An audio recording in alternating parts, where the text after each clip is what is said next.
Assalamualaikum warahmatullahi wabarakatuh. Bagaimana kabar anak soleh-solehah hari ini? Semoga tetap semangat, sehat selalu, dan hari ini bisa menjadi hari yang lebih baik dari sebelumnya. Baik, hari ini kita memasuki bab baru, yaitu bentuk aljabar bagian pertama.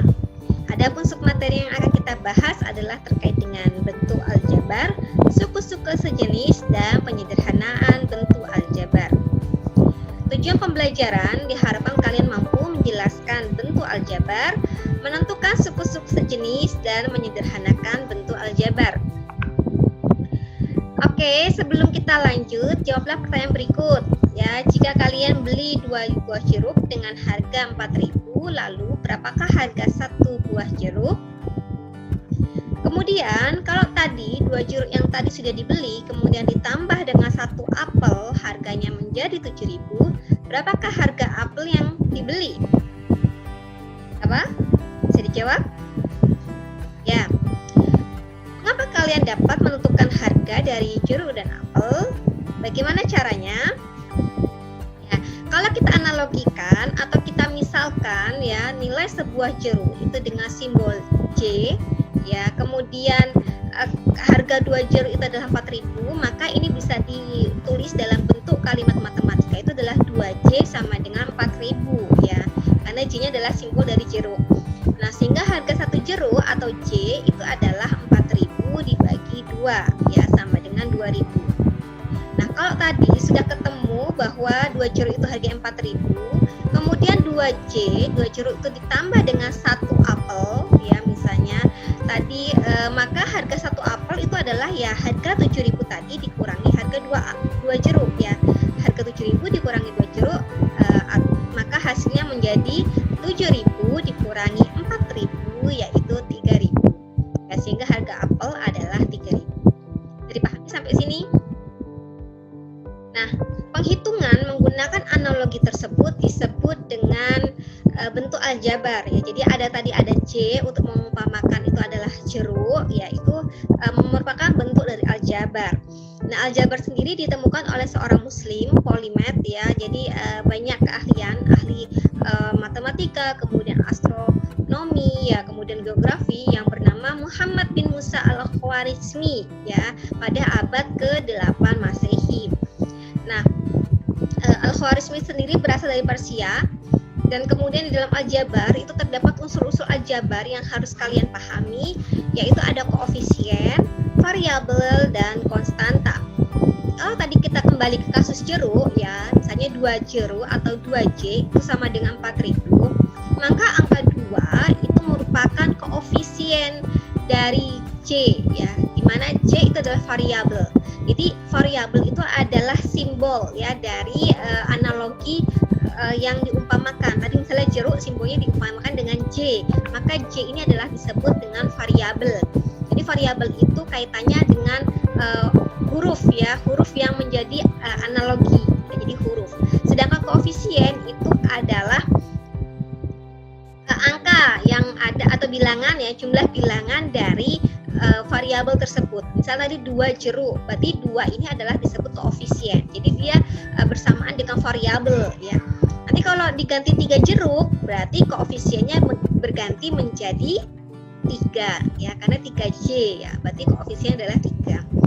Nah, sedangkan untuk kasus kedua, tadi 2 jeruk ditambah apel yang harga 3.000 itu menghasilkan 7.000, maka 3.000 itu adalah konstanta.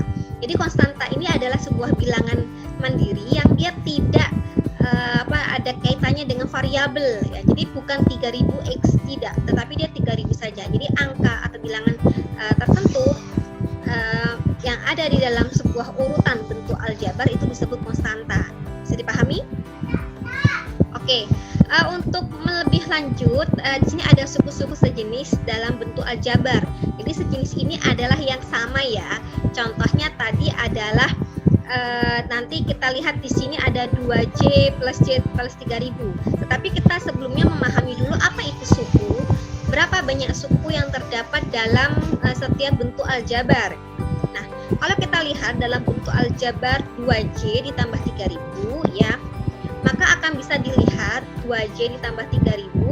Nah, 2C ini disebut sebagai suku pertama ya, artinya satu kelompok ya, satu kelompok. Sedangkan 3000 ini adalah suku kedua ya, karena dia kelompok tersendiri. Nah, sehingga bentuk 2C ditambah 3000 itu terdiri dari dua suku yang berbeda. Karena yang satunya itu mengandung variabel yaitu C, yang satunya dia hanya konstanta saja ya, jadi tidak sama. Nah, tapi kalau kita melihat pada contoh bentuk aljabar yang kedua, misalnya adalah 2C ditambah C ditambah 3000 ya, maka ini hanya terdiri dari dua suku saja ya, yang itu adalah suku C dan 3000 ya. Kenapa? Karena 2C dan C ini ada satu jenis, sama-sama mengandung unsur variabel yang sama yaitu C, maka ini tetap dijadikan satu suku ya. Sedangkan 3000 ini berbeda, sehingga ini dikatakan suku tersendiri. Jadi meskipun ada tiga ya, ada 2C, kemudian ada C, ada 3000, maka sukunya tetap ada dua, karena ada C ya yang sama dan juga 3000 yang berbeda. Bisa dipahami ya? Oke, contohnya adalah ini, kita masuk ke penyederhanaan ya, kelompokkan dan sederhanakan suku-suku sejenis dari bentuk aljabar berikut ya. Jadi suku-suku sejenis nanti dikelompokkan yang sesuai dengan variabelnya dan juga konstantanya. Jadi konstanta tidak ada unsur hurufnya ya, nggak ada unsur variabelnya. Misalnya adalah pada contoh yang pertama, 2x ditambah 9 dikurangi 5x dikurangi 2 ya. Jadi ini ada berapa suku? Ada dua suku yang sejenis ya, dua suku yang sejenis, yaitu suku yang pertama adalah yang mengandung variabel x, dan yang kedua adalah konstanta ya, atau yang tidak mengandung unsur variabel. Sehingga ini bisa disederhanakan dengan cara apa? Mengelompokkan setiap suku sejenis ya, mengelompokkan setiap suku sejenis. Yang x dikumpulkan dengan x di sini, yang konstanta itu dikelompokkan sendiri ya.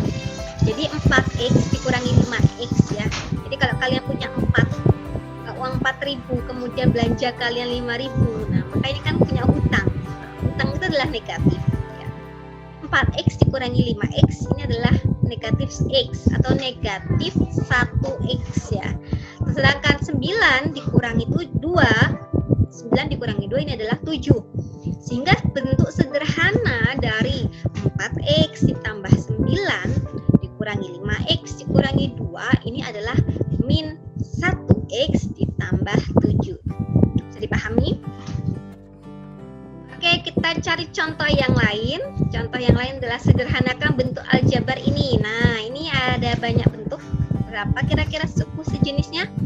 Ada 9a kuadrat ditambah 3ab dikurangi 7b kuadrat dikurangi 12a kuadrat ditambah 6ab ditambah 2b kuadrat. Nah, kalau kita mau lihat sejenis atau tidak, dilihat ya dari unsur variabelnya. Yang ini adalah a kuadrat, yang ini adalah AB, yang ini adalah B kuadrat, yang ini juga A kuadrat, yang ini adalah AB, dan yang ini adalah B kuadrat. Maka ini kelihatan ya bahwa sukunya ini ada yang sama, yaitu apa? Yang A kuadrat ini ada 2 ya, yang AB juga ada 2, sedangkan yang B kuadrat ini juga ada 2. Maka untuk menyederhanakannya adalah dikelompokkan sesuai dengan jenisnya ya. Jadi 9a kuadrat itu dikelompokkan dengan negatif 12a kuadrat ya. 9 dikurangi 12 bisa dikelompokkan. Kemudian a kuadrat ini tetap harus ada karena dia sejenis. Kemudian AB itu juga disendirikan, yaitu 3 ditambah 6. Kemudian yang B kuadrat ini juga disendirikan, yaitu negatif 7 dan 2. Maka yang dalam kurung diselesaikan terlebih dahulu, 9 dikurangi 12 menjadi negatif 3 ya, karena pengurangannya lebih besar daripada bilangan yang dikurangi, maka hasilnya negatif.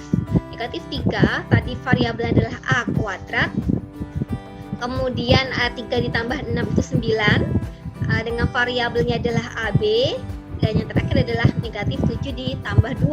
Nah ini juga hasilnya adalah negatif ya. Jadi kalau kalian punya hutang 7.000 baru bayar 2.000, masih punya hutang 5.000, berarti hutang itu adalah negatif ya, negatif 5B kuadrat. Jadi ini dikelompokkan dulu dengan sekuensi jenis. Bisa dipahami? Oke, nanti dipahami lagi lewat modul yang juga Ustazah berikan. Kemudian asah pemahaman kalian lewat apa? Kerjakan kuis yang ada pada Google Classroom ya. Jadi kuis itu silahkan dikerjakan dan dikumpulkan maksimal 5 hari ya, harus sudah selesai. Oke, bisa dipahami sampai sini? Insya Allah mudah ya. Oke, sekian dari Ustazah, semoga bermanfaat. Ustazah akhiri, sampai bertemu di pertemuan selanjutnya. Assalamualaikum warahmatullahi wabarakatuh.